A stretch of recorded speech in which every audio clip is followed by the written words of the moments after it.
My wife proudly showed me our daughter's wedding invitation. Her ex-husband's name was there. Mine wasn't. She said, "He's her real father. I hope you understand." I understood. That night, I listed the house, canceled every automatic debit, and left. When she came back, before we continue, subscribe to the channel and tell us in the comments what city you're watching us from. My wife showed me the invitation with a smile. It was our daughter's wedding invitation. She held it with both hands, as if it were something precious, as if she were showing me a trophy. And I took it, opened it slowly, and started to read. There was a name on the line that said father of the bride. It wasn't mine. It was Adolfo's, Norma's ex-husband, the man who abandoned Angelica when she was 4 years old. The man who disappeared for 2 decades and reappeared 3 years ago with a smile and cheap apologies. I looked up. Norma kept smiling, and then she said something I'll never forget as long as I live. She told me, "He's the real father, Eliseo. I hope you understand." I didn't yell. I didn't throw the envelope. I didn't tell her anything that was burning me inside. I just said, "I understand." And yes, I understood. I understood everything. That's why, that same night, while she was at our daughter's engagement party, I put the house up for sale, canceled all the automatic debits linked to my account, called my brother Bernardo, grabbed 2 suitcases, and left. When Norma came back from the party, she found the door locked from the inside. She rang the doorbell 3 times, called my cell phone 4 times, and on the 5th try I answered her with a text message, just one. But before telling you what that message said, I need you to understand who I'm, because if you don't know where I come from, you won't understand why I did what I did. And above all, you won't understand why I don't regret anything. My name is Eliseo. I'm 46 years old, and for 20 years, I was the invisible man of this family. Not invisible because nobody saw me, invisible because nobody counted me. I met Norma when I was 26, and she was 24. She was a single mother. Angelica was barely 4 years old back then. She was a little girl with big eyes and a smile that disarmed you in 2 seconds. The first time I saw her, she was sitting on the floor of Norma's apartment with some crayons and a piece of paper, drawing something I didn't understand, but she explained to me with absolute seriousness, as if it were the most important thing in the world. She told me it was a butterfly. I told her it was the prettiest butterfly I'd ever seen in my life. And she looked at me with those big eyes and asked me if I wanted to color with her. From that day on, I didn't leave. It wasn't a dramatic decision. There wasn't an exact moment when I said, "I'm going to be this girl's father." I just kept staying. I kept showing up. I kept being there, and little by little, without anyone formally asking me, I became the person Angelica looked for when she was scared, when she was sick, when she needed someone to listen to her. Norma and I got married 2 years later. Angelica was 6, and on the wedding day, without anyone asking her to, she held my hand during the whole ceremony. She didn't let go, not even once. That was the most important moment of my life. Not the ring, not Norma's dress, the hand of a 6-year-old girl who decided on her own that I was hers. I worked for 20 years to give that family everything I could. I wasn't a millionaire, but I was constant. I was the man who arrived at 6 in the morning to work and came back at 7 at night. I was the man who paid for Angelica's private school for 12 years straight, about 400 pesos a month that never stopped coming out of my account, even if there were difficult months. I was the man who sold his truck when Angelica needed knee surgery at 16 and the insurance didn't cover everything. I don't tell it so you applaud me. I tell it because you need to understand the weight of what came next. Because all that I did, all that time, all that money, all that presence simply didn't count. It wasn't enough to deserve a place on an invitation. But I found that out later. During those years, I lived peacefully, or at least I thought so. Norma and I had a relationship that over the years had become quieter, more routine. We didn't fight often. There were no big crises. We were just 2 people who shared a house, a bed, and a daughter, and who had stopped asking each other a long time ago if they still truly knew each other. I attributed it to exhaustion, to the years, to how long marriages are. But there were small things that sometimes made me feel weird, a slight discomfort, like when you step on something in the dark and you don't really know what it was. For example, when Angelica turned 20, Norma organized a family dinner. She invited her mom, her sisters, some of Angelica's friends. I arrived from work just in time with a gift I'd ordered 2 weeks before, something Angelica had mentioned in passing once and that I wrote down on my cell phone so I wouldn't forget it. When I entered the dining room, the table was already full, and the only place left was at the end between two of Norma's cousins I barely knew. Nobody had saved me a seat near Angelica. I didn't say anything. I sat where there was space and smiled all night, but something in that image stuck with me. Another moment, a few months later, Angelica came home excited because she'd been given a promotion at work. She came running in, screaming with joy, and the first thing she did was hug Norma. I was standing 2 meters away. After a while, she turned around and gave me a quick, distracted hug too, and Norma, without looking at me, said, "Call your dad to tell him." And Angelica took out her cell phone and dialed. I thought she was talking to me, but no. She was telling her to call Adolfo. I stood still. I kept that feeling somewhere deep where you keep things you don't want to review yet. And I went on with my day. That was my life. A series of small moments where I appeared and disappeared without anyone noticing it too much, without anyone saying it out loud, without anyone having to be directly cruel. It was a soft, almost polite exclusion, and for a long time I preferred not to see it. Until the day of the invitation, Angelica met Damian at work. She introduced him to us on a Friday night at the house with that nervous energy kids have when they want you to approve of someone important. They arrived together, him with a bottle of wine and a calm smile, her holding his arm as if she were afraid he'd run away. I liked him from the start. He was serious, respectful. He looked at Angelica with an attention that calmed me down. I asked him what his job was, what plans he had, how he saw the future. Dad questions, the only ones I know how to ask when I truly care about someone. That night, when they left, Angelica gave me a hug at the door and whispered something in my ear. She said, "Did you like him?" I told her yes, that he seemed like a good man to me. She smiled in a way I hadn't seen in a long time. A smile of relief, as if my opinion still mattered to her. I kept that moment like you keep good things, carefully, without making a sound. 6 months later, Damian proposed to her. Angelica called Norma first. I understand that. They're mother and daughter. It's normal. But then she called me, and when I heard her excited voice on the other end of the phone, I felt something I hadn't felt in a long time. A clean, genuine pride, the kind that doesn't need to be seen by anyone to exist. I told her it was the best news I'd heard all year, and I meant it. The weeks that followed were a whirlwind of plans. Norma fully immersed herself in the organization. Calls, meetings, visits to venues, endless conversations about flowers and menus and guest lists. I didn't get too involved because that was never my world, but I was available. When Norma asked me something, I answered. When Angelica needed me to take her somewhere, I took her. When advance payment had to be made to reserve the venue, I did it without anyone having to ask me twice. It was $1,200 that came out of my account on a Tuesday morning. I didn't ask to be thanked. I didn't mention it at any dinner. I just did it because it was what needed to be done. But something started to change in those weeks, something I didn't know how to name at first. Norma started making calls and going out to the patio to talk. She didn't do that before. Before she talked on the phone, in the kitchen, in the bedroom, wherever. But suddenly, she needed privacy for certain conversations.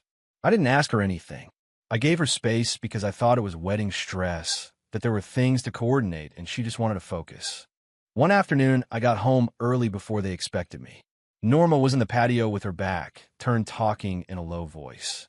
I didn't want to listen, but when I opened the garden door without making a noise, I managed to hear 3 words before she realized I was there.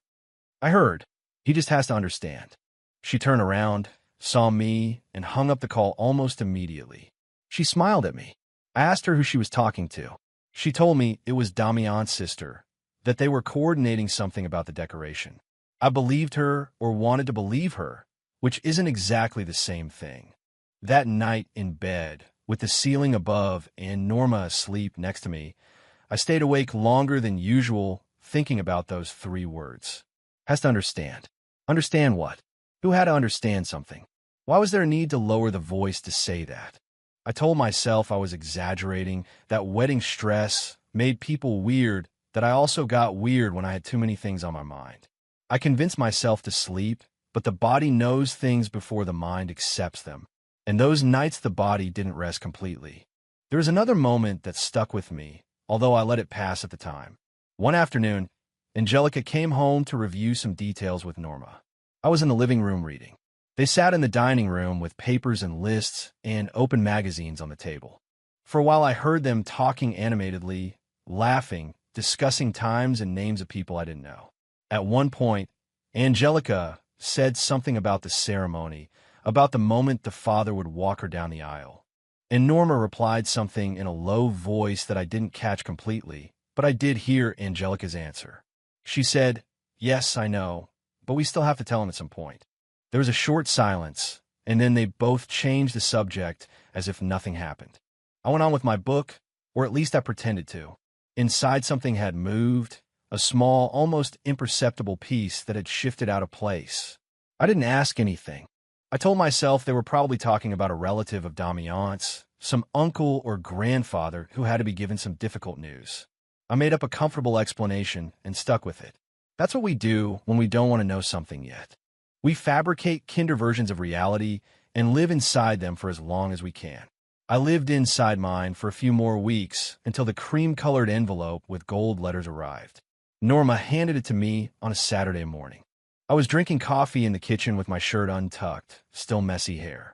She walked in with the envelope in her hand and an expression that now looking back I recognized perfectly. It wasn't genuine pride. It was something more tense, like the face of someone who's been rehearsing a moment for weeks, and finally the time to execute it has come. She said, "The invitations are here. Look how pretty they turned out." I took it. I opened it. The paper was thick, elegant, the letters in matte gold, Angelica's name, Damian's name, the date, the place, and on the father of the bride line a name, Adolfo. I stared at that name for several seconds. I don't know exactly how many. Time did a weird thing. It stretched and compressed at the same time. I read it again in case I'd misunderstood, in case my eyes were playing a trick on me. But it was clear, clean, in gold letters on thick paper. Adolfo's name. The man who left when Angelica was 4 years old. The man who wasn't there for any fever, any first day of school, any night of crying, any early morning of fear. That man's name was there. Mine wasn't. I looked up at Norma, and she, with that smile I still don't completely understand, said the words that changed everything. "He's the real father, Eliseo. I hope you understand." The air in the kitchen got thick. I looked at her for a long moment, and then, with a calmness I don't know where I got from, I told her only 2 words. "I understand." I left the invitation on the table, finished my coffee, got up, went to the bathroom, closed the door, and there, with the cold water from the sink running over my hands, I let myself feel for the first time everything that had just happened. I didn't cry. I wanted to, but I couldn't. It was too big to cry over. It was the size of 20 years, the size of a butterfly drawn with crayons, the size of a small hand that held me during a wedding and didn't let me go the whole ceremony. I looked in the mirror, and the man looking back at me had already made a decision. I didn't know exactly how yet. I didn't know all the steps yet, but I knew one thing with a clarity I'd rarely felt in my life, that night everything was going to change. I walked out of the bathroom with a dry face and a cold head. Norma was in the kitchen when I returned. She put the envelope with the invitations in a craft paper bag on the table and was checking something on her cell phone with that expression of someone who's finished a difficult conversation and now wants to get on with their day. She looked at me for a second. I looked back, and neither of us said anything else. I grabbed my keys, told her I was going out to run some errands, and left. I didn't have any errands to run. I just needed air. I needed to be in a place where nobody knew me, where there were no invitations or names in gold or rehearsed smiles. I drove for 40 minutes aimlessly with the radio off and the windows slightly down, feeling the wind against my left arm. I stopped at a gas station. I bought a machine coffee that tasted like cardboard. I drank it sitting on the hood of the car, watching the traffic go by.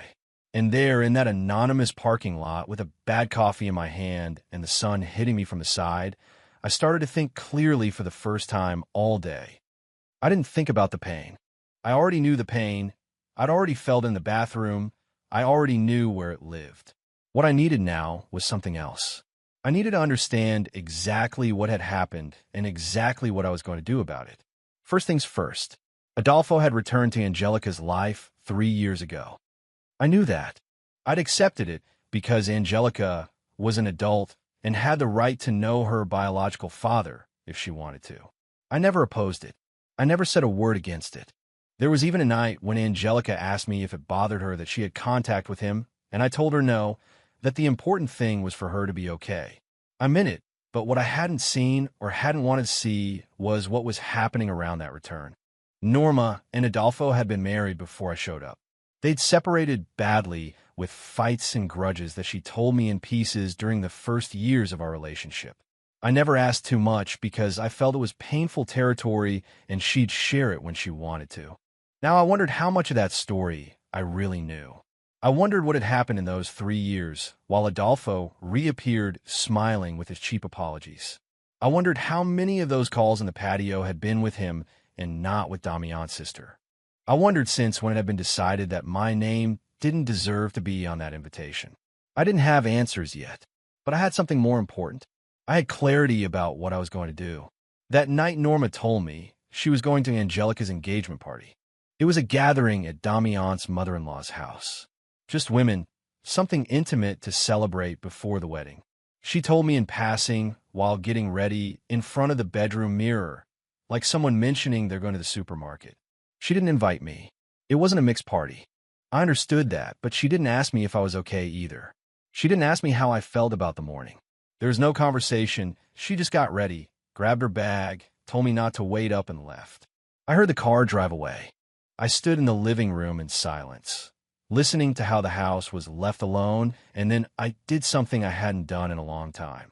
I sat down without TV, without my cell phone, without anything, just sitting on the sofa I'd bought 9 years ago in the house I'd paid for 15, and I let myself think without distractions about everything that what I was living through meant. 20 years. 20 years of constant presence, of paid bills, of sick nights, of school trips, of resolved fights, of shared silences, of being the man who was always there when something was needed. And all that in a cream-colored envelope with gold letters simply didn't exist. Not the real father. That's what Norma had said. With that smile, with that calmness, I stayed with that phrase for a long moment. I examined it from all sides. I tried to find some other reading, some kinder interpretation. I couldn't find it. It was exactly what it seemed. And at that moment, something that had been warm inside me for hours turned completely cold. It wasn't rage. Rage is hot. It's impulsive. It makes you make mistakes. What I felt was something else. It was a kind of absolute clarity, like when the power goes out in a room and suddenly you see things without the visual noise of everything else. I saw the situation exactly as it was and decided to act exactly as I should. I went to the bedroom, opened the computer, and started with the most important thing, the house. The house was in both our names, but I'd put down the initial down payment. It was $18,000 I'd saved for 4 years before meeting Norma. And for the next 15 years, the monthly payments had come out of my account. Norma had contributed at times, but the main burden had always been mine. I logged into the real estate platform I knew because a coworker had sold his house there the year before. I filled out the basic form. I uploaded the photos I had saved from when we remodeled the kitchen 3 years ago. I set a fair price, one that reflected the real value of the property. No exaggerations. I hit the publish button. The house was up for sale at 9:47 at night. Then I went to my online banking. I checked all the automatic debits coming out of my account. The cable internet service, the gym subscription Norma went to twice a week, the streaming platform she mainly used, Norma's car insurance. I canceled them one by one, not in a hurry, calmly, with the same calmness you close windows at the end of the day because you don't need them anymore. Then I transferred a significant part of my personal savings to an account I'd opened a loan years ago and had never used for household expenses. It wasn't illegal. It was simply my money from before the marriage that I had every right to move. When I finished, it was 11 at night. I called Bernardo, my older brother, the only man in this world I truly told things to. He answered on the second ring. As always, with that hoarse voice of someone who's almost asleep but never ignores a call from his brother. I told him I needed to stay at his house that night. He didn't ask me why. He just said, "The room is ready." That's Bernardo. 20 words where others would use 100. I hung up. I went to the bedroom, took 2 suitcases out of the closet, the biggest ones I had, and started packing with a methodology that surprised me. Clothes, important documents, personal things nobody else used, some photos that were in my nightstand drawer. I didn't take anything that belonged to both of us. I didn't take anything that was hers, just mine, exactly mine. When I finished, it was almost 12 at night. I loaded the suitcases into the car, locked the front door from the inside so it couldn't be opened from the outside without Norma's key. And before leaving through the garage door, I stopped for a second in the living room. I looked at it, the sofa where I saw Angelica grow up, the table where we'd eaten thousands of times, the walls I'd painted twice over the years because Norma wanted to change the color. I didn't feel nostalgia, or if I did, it was so brief it didn't manage to hurt. I turned off the light, closed the garage, and left. I drove to Bernardo's house with the 2 suitcases in the back seat and a single question spinning in my head. It wasn't, did I do the right thing? It was, how long will it take her call? The answer came faster than I expected. Bernardo opened the door in pajamas and socks. He didn't say anything when he saw me with the 2 suitcases. He just stepped aside to let me in. He closed the door behind me and went to the kitchen to heat up something to eat. That's my brother. He doesn't ask questions when it's not the right time. He knows when to talk and when to just put a plate of hot food on the table and sit next to you. I sat down, ate something, I don't remember exactly what, and told him everything. About the invitation, the name, what Norma said, what I did after. Bernardo listened without interrupting. When I finished, he stayed silent for a few seconds, looking at his coffee mug, and then said something that stuck with me. He said, "The weird thing isn't what you did tonight. The weird thing is that you took so long." He didn't say it cruelly. He said it like someone confirming a fact, like someone who's been watching something from the outside for a while and can finally say it out loud. I asked him what he meant, and Bernardo, with that economy of words that characterizes him, told me that for at least 2 years he'd noticed things that at family gatherings Norma treated me like an accessory. That last Christmas, when I was in the kitchen helping with dinner, Norma had said in front of several relatives that Angelica was finally recovering the relationship with her real father, that nobody had said anything that he'd been about to tell me, but he hadn't known how. I kept looking at him. I asked him why he hadn't told me anything before. He told me because I seemed not to want to see it, and that there are things you can only see when you're ready. He was right. I went to sleep late. Bernardo's room had a single bed, a window facing the street, and a blanket that smelled of clean detergent. I lay down with my clothes on and stared at the ceiling for a good while before exhaustion overcame me. I put the cell phone face down on the nightstand. It vibrated 3 times before I fell asleep. I didn't check it. At 7 the next morning, I was already awake. I showered, changed into clothes from the suitcase, and sat down with Bernardo to have breakfast. Outside, it was raining slowly. In that calm way rain has when it's in no hurry. I checked my cell phone for missed calls from Norma. 2 text messages. The first one said, "Where are you? I just got here and the door is locked." The second one said, "Eliseo, answer, what's going on?" I didn't reply to any. Not yet, because there was something I needed to do first that morning, something I've been thinking about since the night before and couldn't wait any longer. I needed to talk to a lawyer. I had an acquaintance, Hernan, who'd been practicing family law for years. We weren't close friends, but we knew each other well. We'd crossed paths many times over the years, and I knew he was a direct and trustworthy man. I sent him a message at 8 in the morning asking if he could see me that day. He replied in 20 minutes. He told me he was free at 11. I arrived at his office on time. It was a tidy space, without unnecessary luxuries, with shelves full of folders and a plant in the corner that needed water. Hernan greeted me with a firm handshake and no unnecessary preambles. I told him the situation. Not everything, just what was relevant. The marriage, the house, the assets, what I'd done the night before, what I wanted to do now. Hernan listened while taking notes in a small notebook. When I finished, he reviewed what he'd written down and explained the scenario to me with a clarity I appreciated. He told me that putting the house up for sale unilaterally could have complications if Norma didn't agree, given that it was in both names, that the best thing was to initiate the separation of assets process formally and documented to protect my part. That the moves I'd made with my personal accounts were completely legal as long as they were funds I could prove were prior to the marriage or exclusively mine. I asked him how long the whole process would take. He told me it depended on how complicated the other side wanted to get. I told him to prepare me for the most complicated scenario. I left his office with a thin folder, some forms to review, and an appointment for the following week. The process had officially begun. When I got to the car, I checked my cell phone again. There was a new message from Norma. It said, "The neighbor told me she saw a for sale sign at the house. Please tell me it's a mistake." I read it twice, and then for the first time since the night before I replied to her, I wrote, "It isn't a mistake." Her reply came in less than a minute. A series of messages, one after another, increasingly longer, more accelerated. That how could I think of doing that? That I was exaggerating, that the invitation thing had been Angelica's decision, and I had to respect that I couldn't just put the house up for sale without talking to her, that it was a disproportionate reaction, that we had to talk like adults. I read them all. I didn't reply to any.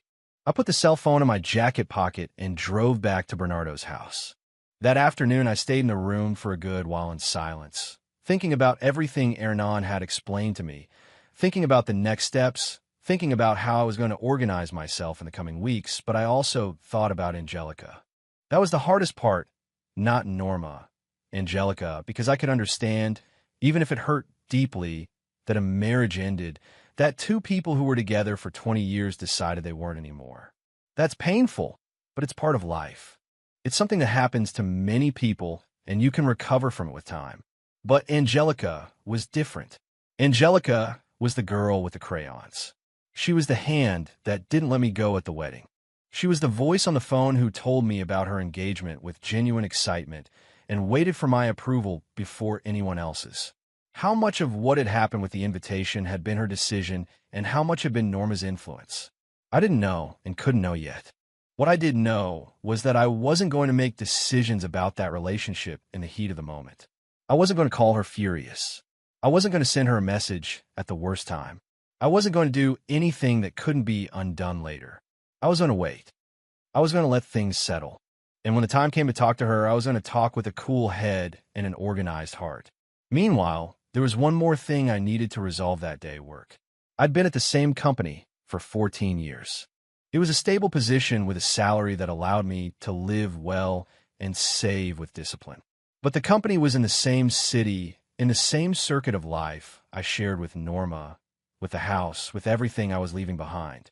6 months ago, a colleague had mentioned in passing that the branch in another city was looking for someone with my profile. He'd told me as a fact, without major intention. I'd heard it at the time and let it go because I had no reason to consider a change. Now I did. That afternoon, from Bernardo's room, I wrote an email to Human Resources asking if the position was still available. The answer came the next day. It was still available.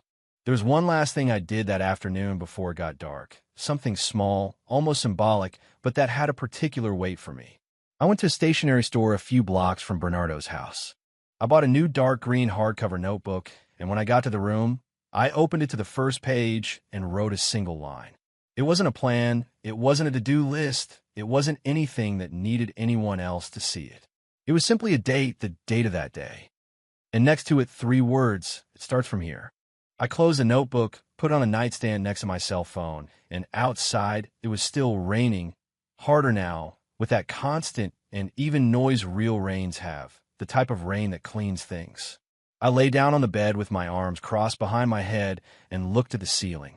Somewhere in the city, Norma was looking at a for sale sign in front of the house where we'd lived for 15 years. And I, for the first time in a long time, didn't feel the need to do anything about it. Just wait. Just let everything I'd set in motion keep moving. What comes next always arrives. The question is never if it arrives. The question is if you're ready when it arrives. I was ready.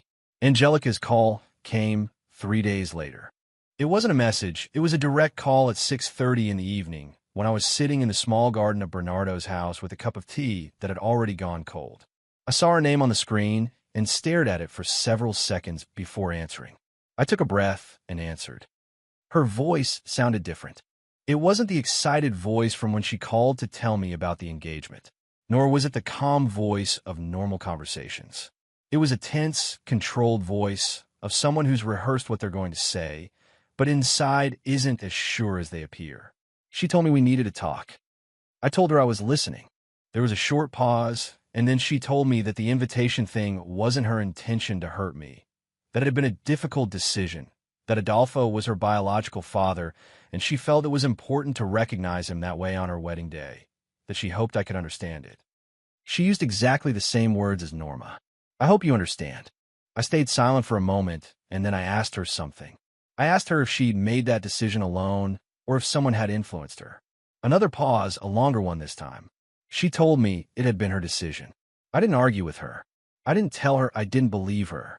I simply kept that answer in the same place where you keep things you need to review calmly and with time. I told her I heard her, that I understood it was her wedding and the decisions about her wedding belonged to her, but I also needed her to understand something. I told her I hadn't left because of the invitation, only that the invitation had been the final piece of something that had been building up for a long time, that I'd been present in her life for 20 years, not because I was asked to, but because it was what I chose to do. And that when a person chooses to be there for 20 years, and in the end is told they don't count, that they aren't the real father, that isn't something resolved with a phone call. She stayed silent. After a moment, I heard her breathing change. It became more irregular, and then she said something I didn't expect. She said, "And what's going to happen now?" She didn't ask about the house. She didn't ask about Norma. She asked what was going to happen, as if the most important thing to her at that moment was the place I was going to occupy in her life from now on. And that told me more than any explanation she could have given me. I told her that depended on many things, that I needed time, that she needed it too, that important conversations don't happen well when everything is still up in the air. She said okay. Before hanging up, I told her one more thing. I told her I loved her, that hadn't changed, nor would it change, but that love didn't mean you had to accept anything without saying a word. I hung up. I stood with my cell phone in my hand, looking at Bernardo's garden. There was a plant in the corner that had small orange flowers. I don't know what kind of plant it was, but that afternoon it seemed like the calmest thing in the world. I took a deep breath and went on with my day. The days that followed had a strange texture. They weren't dramatic days. There were no scenes or confrontations or shouting matches. Everything was slower than that, more mundane, more like when you're sick and you just have to wait for the body to do its job. I woke up early, had breakfast with Bernardo, went to work, did my things, came back, ate something, went to sleep. Norma sent me messages with a frequency that changed over the days. At first they were several a day, urgent, demanding answers. Then they lowered in tone, becoming more questions than demands. And then, toward the end of the first week, a different one arrived. It said, "I need us to talk in person, please." I read it. I saved it. I didn't reply immediately. That night, I talked to Hernan on the phone. I told him Norma wanted to meet. He asked me if I was ready for that. I told him I didn't know. He told me if I decided to see her, to do it in a neutral place, not to bring anything signed, nor make commitments in that conversation, to simply listen. The next day, I replied to Norma. I told her we could talk. I proposed a coffee shop near my work, one neither of us normally frequented. Neutral ground. No history. She said yes. We met on a Wednesday at 5 in the afternoon. I arrived first, sat at a table in the back, ordered a coffee, and waited. Norma arrived 5 minutes later. She was dressed up, with more care than usual, like someone who wants to make a specific impression. She sat across from me and looked at me with an expression I couldn't read well at first. It wasn't regret, not yet. It was more like an evaluation, as if she were measuring what state I was in, how much ground she'd lost, how much she could recover. She told me that what she'd said that Saturday morning she'd said wrong, that she hadn't meant to hurt me, that the invitation thing had been a complicated situation because Angelica wanted to recognize Adolfo, and she as a mother had decided to support that. I asked her if it seemed okay to her that my name wasn't on that invitation. She paused. She told me she thought I'd understand. There was that word again, understand. I asked her how long she'd been talking to Adolfo regularly. Her expression changed just a little, but enough. She told me Adolfo, was Angelica's father, and it was natural there was communication about the wedding. I didn't ask her anything else about it. It wasn't the time or place for that conversation, and besides, I already had enough with what she wasn't telling me. I told her I understood she'd made certain decisions and I'd made mine, that the legal process was underway, that the house would have to be resolved formally, that I had no intention of making things complicated if she didn't make them complicated either. Her face completely changed when I mentioned the legal process. She asked if I was serious about the separation. I said yes. She told me it was an exaggerated reaction, that over an invitation I was destroying 20 years of marriage. And there, with all the calmness in the world, I told her something I'd been thinking about since that morning in the kitchen. I told her it wasn't because of the invitation. I told her the invitation had simply been the moment when everything that already existed became impossible to ignore, that I couldn't keep living in a house where I wasn't counted, where my 20 years of presence were summed up in a phrase said with a smile on a Saturday morning. That I didn't hold a grudge, that I wasn't going to wage a war, but I wasn't going to stay either. She stayed silent. I took the last sip of my coffee, got up, left the exact money on the table to pay for mine, put on my jacket, and before leaving I told her one more thing. I said it without anger, without drama, with the same calmness you say things when you've already thought them through many times and you know they're true. I said, Norma, I spent 20 years being the real father. I don't need anyone to confirm it to me, but I'm also not going to stay where they tell me I'm not. I didn't wait for her answer. I turned around and left. Outside, the sun was setting. The street had that weekday afternoon noise, cars, people walking, some shop with background music, everything very normal, everything very alien to what I just left behind at that table. I walked to my car, got in, and realized something I hadn't felt in days. I felt light, not happy, not yet, but light, like when you carry something heavy for so long you no longer feel it as weight, but as part of your body. And suddenly you let it go, and the body takes a moment to remember what it's like to be without it. That's how I felt. I started the car and drove to Bernardo's house with the window down and the afternoon noise coming in from the sides. There was a difficult part still ahead, the hardest of all. But that night, for the first time in many days, I slept straight through till morning. The legal process moved faster than I expected. Hernan was a man who knew his job well and didn't waste time beating around the bush.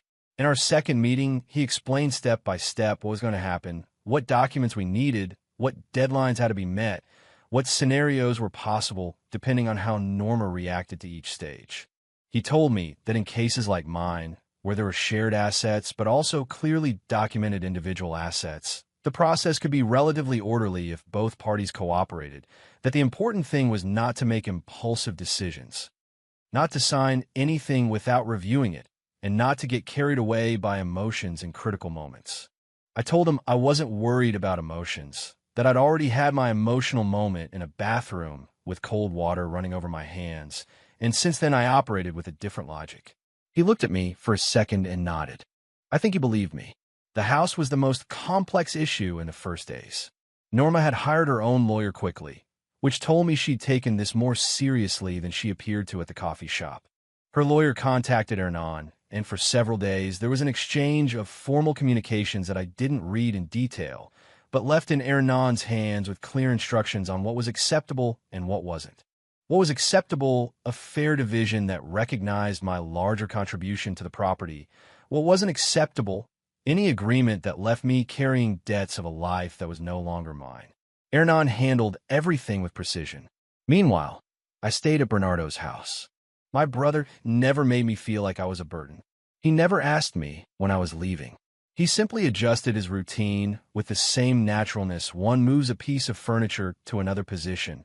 No drama, no unnecessary comments. At night, we sometimes sat down to watch something on TV, and neither of us had to say anything in particular for the company to be enough. There are people who are in your life, and there are people who are your life. Bernardo was the latter. He always had been, and I understood it in those weeks with a clarity I previously took for granted. At work, I talked to my direct boss about the possibility of transferring to the other branch. It was a simpler conversation than I expected. I explained I was going through an important personal change, and believed a change of city could also be positive for my professional focus. I didn't give him details. It wasn't necessary. He was a pragmatic man who valued results over personal stories, and in 14 years, I'd given him enough results for him to care about keeping me. He told me he'd talk to the people at the other branch. A week later, he confirmed the position was mine if I wanted it. I wanted it. I said yes. We set the transition date for 6 weeks later. Enough time to tie up loose ends here and arrive there with things in order. That night, in the dark green hardcover notebook, I wrote the new date below the first one, and next to it, I wrote, "It has an address now." The following weeks had a rhythm I didn't expect. I thought they were going to be heavy weeks, full of confrontations and tensions and difficult moments. And there were difficult things, but not in the way I imagined. The hardest thing wasn't the conversations with lawyers. It wasn't Norma's messages that kept coming with a regularity that gradually changed tone, going from demanding to something that looked more like negotiation and then to something that looked more like exhaustion. The hardest thing was Angelica's silence. After that phone call, we didn't talk again for almost 2 weeks. I knew she knew what was happening. I knew Norma had told her version of events. I knew Angelica was in the middle of preparing her wedding, that she had 1,000 things on her mind, that it was a huge moment in her life, and all this happening between her parents was an additional burden she hadn't asked for. I didn't call her. I decided to respect her silence and let her come when she was ready. But that didn't mean I didn't think about her. I thought about her every day, about the girl she was and the woman she'd become, about all the times I was there and the few times I couldn't be, about the crayon butterfly, about the hand that didn't let me go. One afternoon, while organizing things in Bernardo's room, I found in the side pocket of one of the suitcases a small photo I didn't remember putting there. It was a photo of when Angelica was about 12 years old. We were both in a park, her with a lollipop in her hand, and me crouching next to her because she was pointing at something on the ground, probably a bug or a rock or any of the things 12-year-olds consider urgent and important. We were both laughing. I stared at that photo for a long time. I put it on a nightstand, and I didn't move it from there. There was a moment that week that took me by surprise. Bernardo got home on a Thursday night with a bag of food from a restaurant we both liked for years. He put it on the table without saying a word and served 2 plates with that silent efficiency that characterizes him.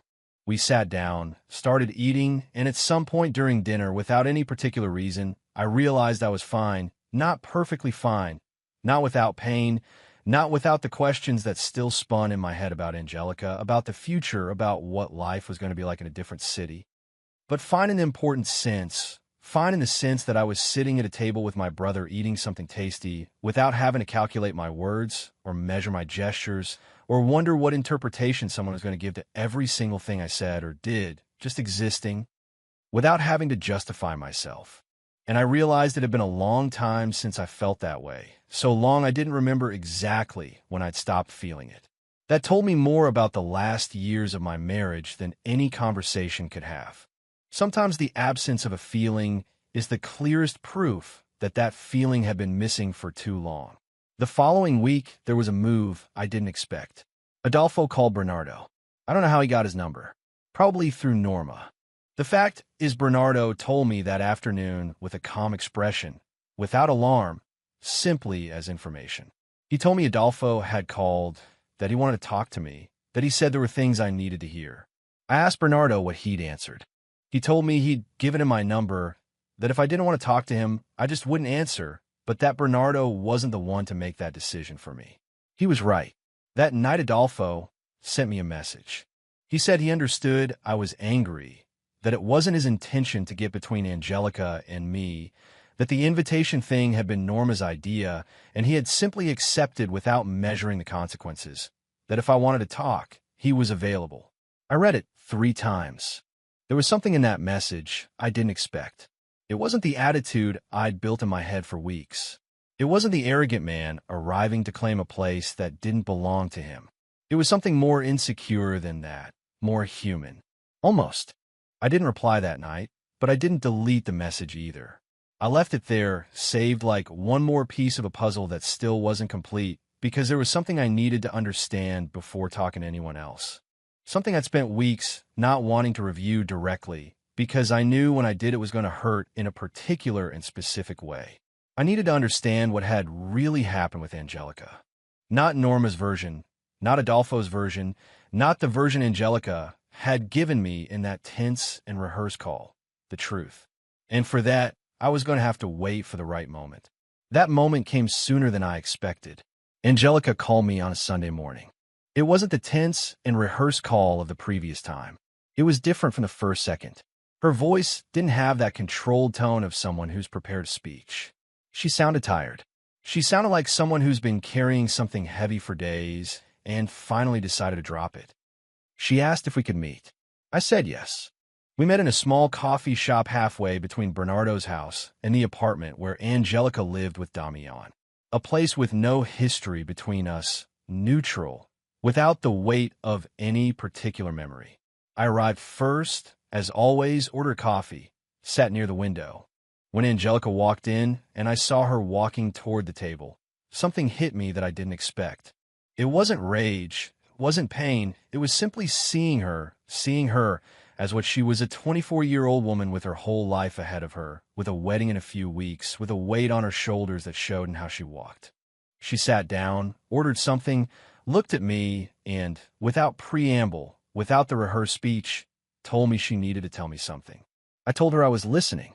She took a deep breath and told me the truth. She told me the decision about the invitation hadn't been hers, that several months ago, when they started planning the wedding in detail, Norma had started talking to her about Adolfo in a different way, telling her it was important for Angelica to acknowledge her roots, that her biological father had changed, that he'd matured, that he regretted leaving, that a wedding was the perfect time to heal that wound, that Angelica hadn't wanted to at first, that she'd said I was her father, that I'd always been there, that it didn't seem fair, but Norma had insisted.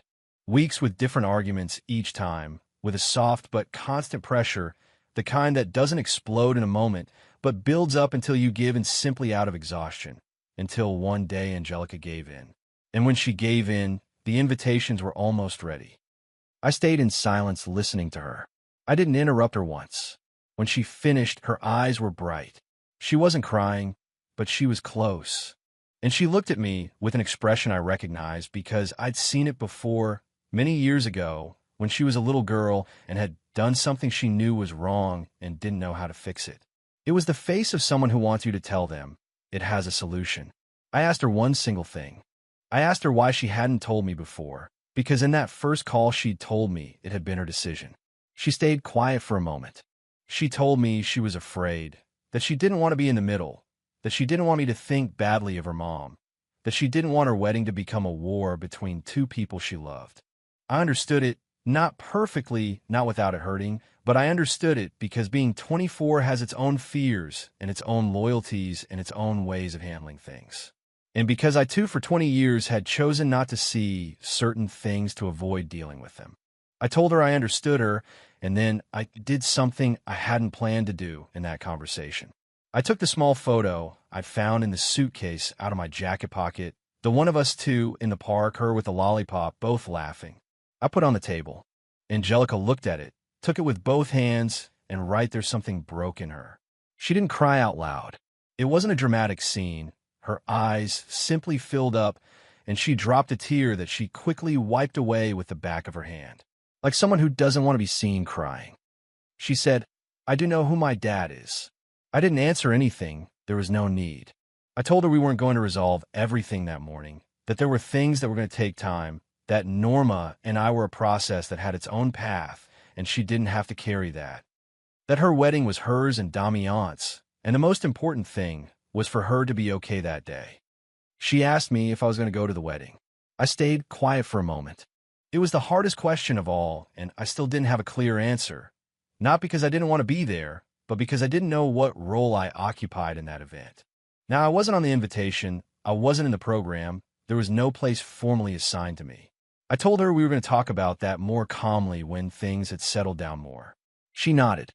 Before saying goodbye, she gave me a hug at the door of the coffee shop. A long hug, the kind that's in no hurry, the kind that says things words can't reach to say.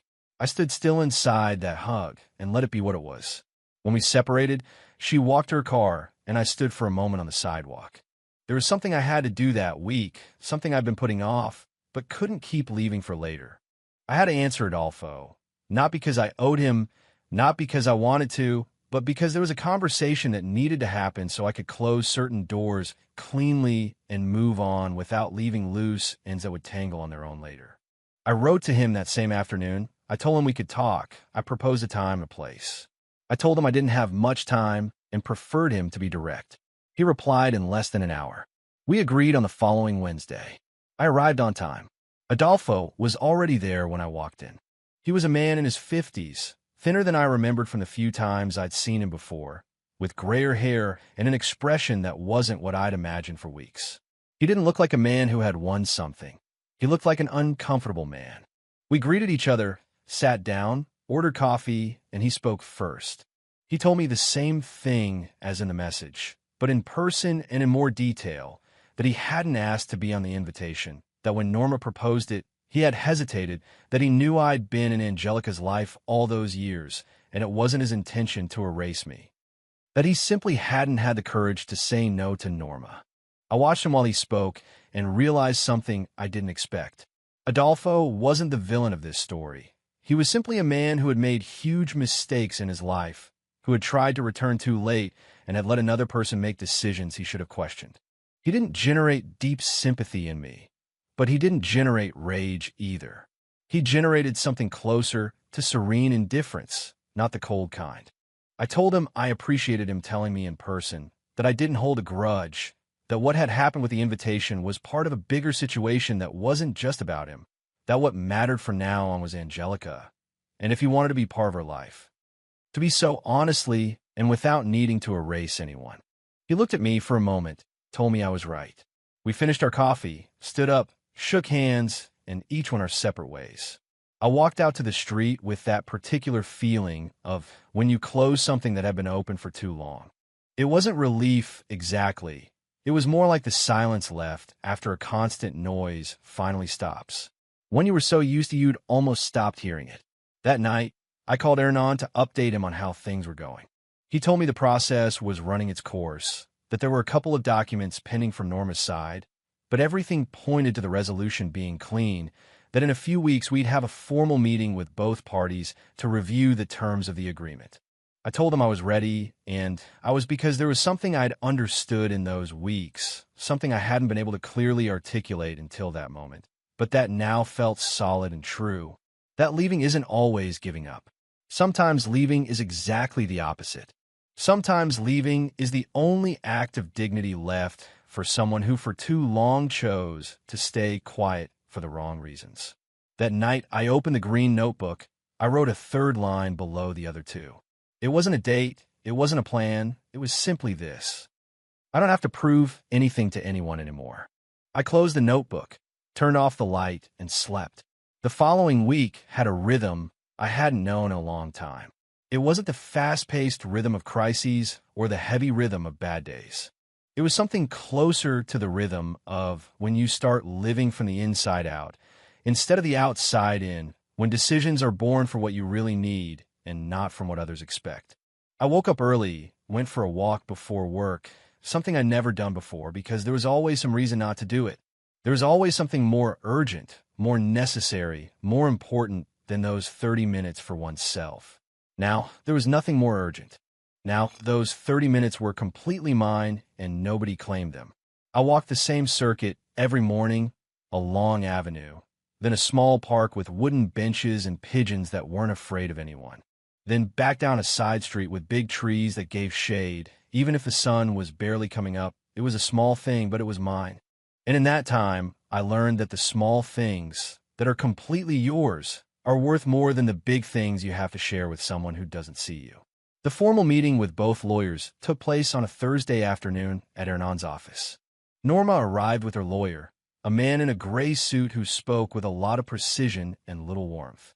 I arrived with Hernan, who spoke with the same precision, but with the added advantage of knowing my case from the inside. Norma and I hadn't seen each other since the coffee shop weeks ago. When she walked into the room and saw me sitting across the table, something crossed her face that lasted less than a second. I didn't know exactly what it was. Maybe surprised at seeing me calm, maybe something else. She sat down. Her lawyer opened a folder, and the meeting began. I'm not going to describe every detail because it would be long and technical. And that isn't what matters. What matters is what happened in general terms. Norma had arrived with the expectation that I want to fight for everything. I noticed that in her lawyer's attitude during the first minutes. In a way, he presented certain points as if he were ready for a battle that never arrived. Because I didn't want to fight for everything, I wanted what was fair, nothing more, nothing less. I wanted my half of the house's value, discounting my documented initial down payment. I wanted the liquidation of joint accounts equitably. I wanted the assets that were clearly mine from before the marriage to be left out of the division. And I wanted all that signed and closed in the shortest time possible to be able to move on with my life. I didn't ask for anything extra. I didn't try to punish her financially. I didn't use what I knew about Adolfo as a bargaining chip, even though I could have. Hernan presented the terms with that professional calm that characterized him. There was a long pause on the other side. Norma's lawyer reviewed the documents. Norma looked at him. He told her something in a low voice, and then, without major drama, they said they needed a few days to review it, but in principle the terms seemed reasonable. That was it. We left the meeting in less than 2 hours. In the parking lot, Hernan told me it had gone well, that the terms I'd proposed were so reasonable it was hard to object to them without looking bad, that we'd probably have an answer in a week. I shook his hand, thanked him, and left. That night at Bernardo's house, we ate pizza and watched something on TV that neither of us would remember the next day. And that was fine. That was perfectly fine. The lawyer's response came in 4 days, not a week. They accepted the terms with 2 minor modifications that Hernan reviewed and told me were acceptable. I accepted them, and the process entered its final phase. While all that was progressing, I was getting ready for the city change. I'd gone to the new branch a week before for a scouting visit. The boss there had welcomed me well, showed me the facilities, introduced me to the team. It was a different environment than what I knew, smaller in some aspects, but with a clean energy without the accumulated weights of 14 years of routine. I found an apartment for rent near the office, small, functional, with a large window in the living room facing a quiet street with trees. It wasn't the 15-year house with all its rooms and its history and its walls painted twice. It was a starting point, and that was exactly what I needed. I signed for a year with the option to renew. When I told Bernardo I already had an apartment, he looked at me for a moment without saying anything. Then he nodded slowly with that gesture of his, of someone who processes things before commenting. He said good, a single word, but said in a way that was worth a whole paragraph. It was a week before Angelica's wedding when she called me again.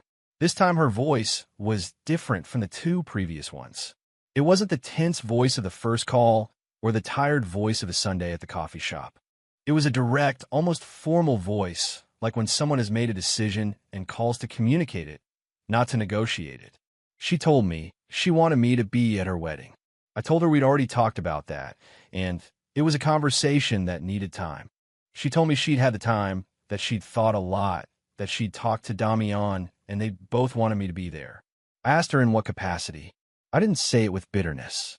I asked it because it was a real and necessary question. The invitation had Adolfo's name. The ceremony program, from what I knew too, there was a short silence. And then Angelica said something I didn't expect. She told me they'd decided to make a change in the ceremony, that at the moment of giving away, when the father walks the bride down the aisle, they were going to do it differently. That Adolfo would be at the ceremony as a guest, but the person who was going to walk her down the aisle was going to be me. I stayed silent. She waited. I didn't know what to say for several seconds, and that doesn't happen to me often. I'm a man of organized words, of answers that arrive on time, but in that moment the words took a while. When they came, I could only say one thing. I asked her if she was sure. She told me she'd never been more sure of anything. I didn't cry in that moment, or maybe I did a little, just enough for my voice to sound different, and for us both to know without having to mention it. I told her I was going to be there. We hung up. I sat in Bernardo's garden with my cell phone in my hand, and the afternoon slowly falling around everything. It wasn't a perfect ending. Nothing that had happened in those weeks was perfect, Life doesn't work like that. It doesn't resolve in clean scenes with everything in its place and everyone saying exactly what they should. But it was real, it was honest, and it was enough. There were 5 days left until the wedding when I had the last important encounter of those weeks. Norma called me, not through lawyers, not by message. A direct call on a Sunday afternoon that I answered because something in the way the phone rang told me this time was different. Her voice didn't have the tension of the previous weeks, nor did it have the coldness of negotiation from the meeting with the lawyers. It had something harder to name, something I hadn't heard from her in a long time. She sounded truly tired, a deep tiredness, not a superficial one. She told me she wanted to ask for my forgiveness. I didn't expect it. She told me she'd had time to think, that what she'd told me that Saturday in the kitchen had been unfair, that I had always been there and she knew it, and any way she'd said it, that she didn't have an explanation to justify it, that she had simply been wrong. I listened without interrupting her. When she finished, I stayed silent for a moment and told her I appreciated her telling me, that I accepted her words, but that an apology, even if genuine, didn't undo what had been built for years. That it wasn't just that Saturday, that Saturday had been the moment when everything that already existed became visible, but what existed had been there for much longer. She told me she knew. I told her I hoped she was doing well, and I meant it, without irony, without a double meaning. After 20 years, you can't pretend you don't care how someone is doing. She told me she'd try to be. We hung up. I stood still for a moment with the phone in my hand. There was something that closed in me that no legal document had been able to close. It wasn't forgiveness in the sense that everything was fine. It was something more like letting go, like stopping carrying a conversation that was still open somewhere in your head, even if you thought you'd already finished it. That night I wrote in the green notebook. I didn't write an elaborate sentence. I didn't write a long reflection. I just wrote this. The weight is no longer mine. I closed the notebook, put it in the suitcase that was almost ready for the city change, and thought about the wedding coming up in 5 days, about the aisle I was going to walk, about the hand I was going to hold, and everything that hand had meant since she was little and wouldn't let me go during a wedding that wasn't hers, but mine. Things don't always come back the way you want or when you want, but sometimes they come back exactly how they need to come back, and you just have to be there to receive them. The wedding day dawned with a clear sky. I don't say it as a metaphor. I say it because when I opened my eyes that morning in Bernardo's room and saw the light coming through the window without clouds or grays, or that heavy humidity the air sometimes has before it rains, I thought it was a good omen. I'm not normally a man of omens, but that day I allowed myself to be. I woke up early, showered calmly, put on the suit I'd sent to be ironed 2 days before, a dark gray one I hadn't worn in a couple of years, but still fit me well. I looked in the mirror in Bernardo's bathroom, which was smaller than the one in my house, but at that moment seemed sufficient. The man looking back at me was the same as always, but he was quieter inside.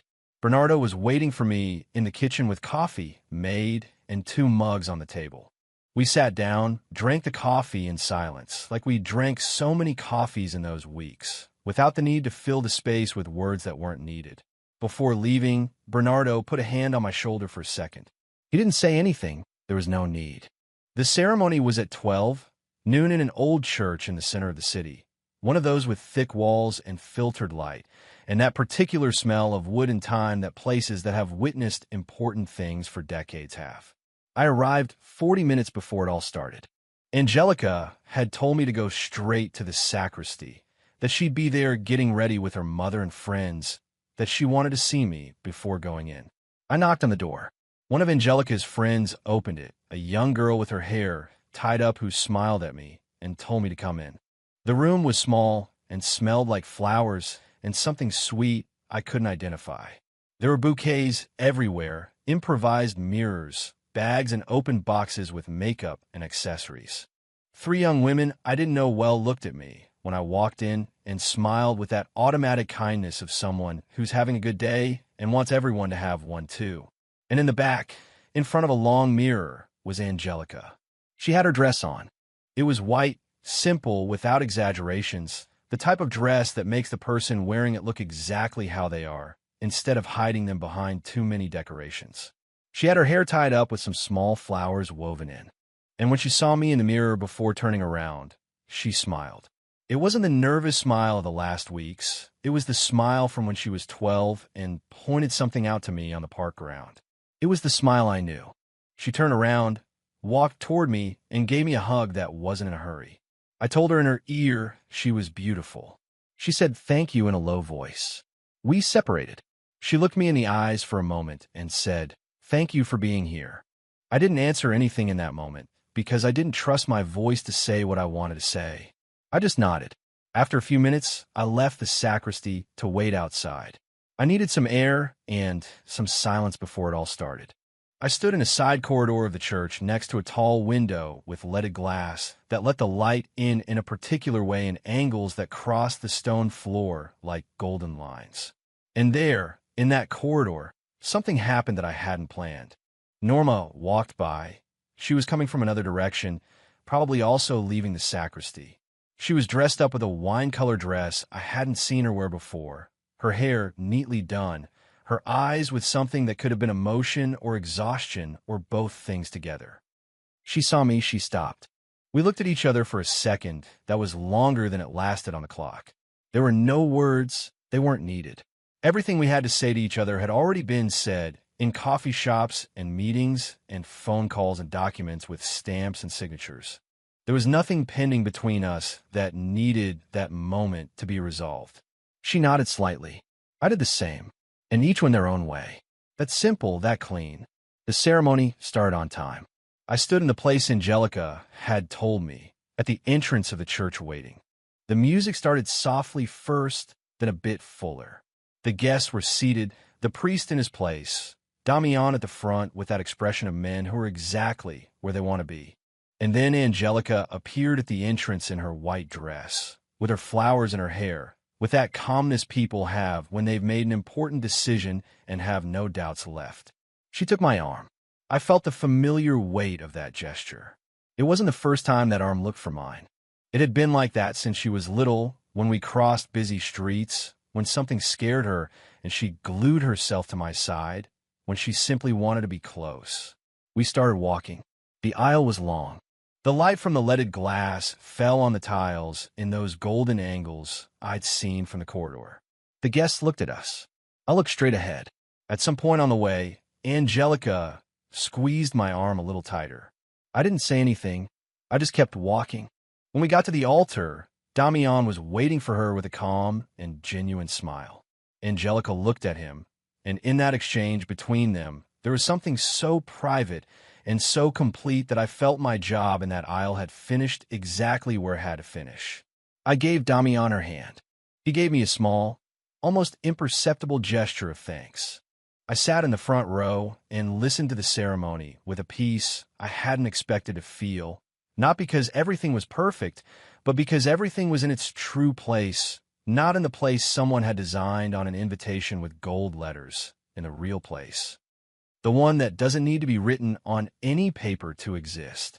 After the ceremony, at the reception, there was a moment I won't forget. Damian approached me while I was by the bar with a glass of water in my hand. It was the first time we spoke alone in all that time. He reached out his hand and shook mine firmly. He told me he was glad I was there. He also told me something else. He told me Angelica had told him everything, that he knew what I'd done for her all those years, that he hoped in the future we could have a relationship like the one we deserved to have. I looked at him and saw he meant it. I told him I hoped so too. We toasted with what we had in our hands, him with his glass and me with my glass of water, and we laughed a little about that. It was a small moment, but it was real. I spent the rest of the reception calm. I greeted people I knew. I ate something that was good. I danced a song with Angelica when she came looking for me with that determination of hers, as always, grabbing my arm without asking. At some point in the afternoon, without making a scene, I said goodbye. Angelica hugged me at the door of the venue. She told me to call her when I got to the new city. I told her I would and left. I walked to the car. I loosened my tie knot. I sat for a moment with the door open and the party noise coming from inside, muffled by the walls and distance. I thought about everything that had happened since that Saturday morning in the kitchen. I thought about the invitation, about the name that wasn't there, about the 2 words I'd said with a calmness I didn't know I had, about the suitcases, about the for sale sign, about Bernardo's room, about Hernan's office, about the coffee with Norma, about the conversation with Adolfo, about the green notebook, about all the mornings walking alone before work, and I thought about that aisle, about the arm that held me, about the steps we took together. I closed the car door, started it, and drove to Bernardo's house one last time, because the next day, the process of moving things to the new apartment started. The next day, the other part started. That night, Bernardo and I had late dinner. We put on background music, something calm neither of us chose with too much intention. We talked little, we were fine. Before sleeping, I opened the green notebook for the last time. I read the 3 lines I'd written in those weeks. It starts from here. It has an address now. The weight is no longer mine. Under the 3, I wrote one last line. I wrote, "Today I walked well." I closed the notebook, put it in the suitcase, turned off the light, and in the silence of that room, which had been my refuge for weeks, with the window half open and the soft noise of the street at night, I thought about something I'd taken a long time to fully understand. That being a father isn't a name on a paper. It isn't a line on an invitation. It isn't a title someone grants you or takes away from you according to their convenience of the moment. Being a father is the aisle you walk. It's the hand that doesn't let go. It's being there when nobody asks you to and continuing to be there when it's hard for you. It's everything that doesn't fit in any cream-colored envelope with gold letters. And nobody, absolutely nobody, can take away from you what already lives in another person's body as memory and as love. Nobody takes that away from you. That is yours forever. If you ever felt you were erased from a place where you'd put everything you had, then you know exactly what I'm talking about. And if you know it, you also know the end of that story isn't written by the one who erased you. You write it with your steps, with your silence, with the decision to continue being exactly who you are, even if nobody puts it in gold letters. Good night.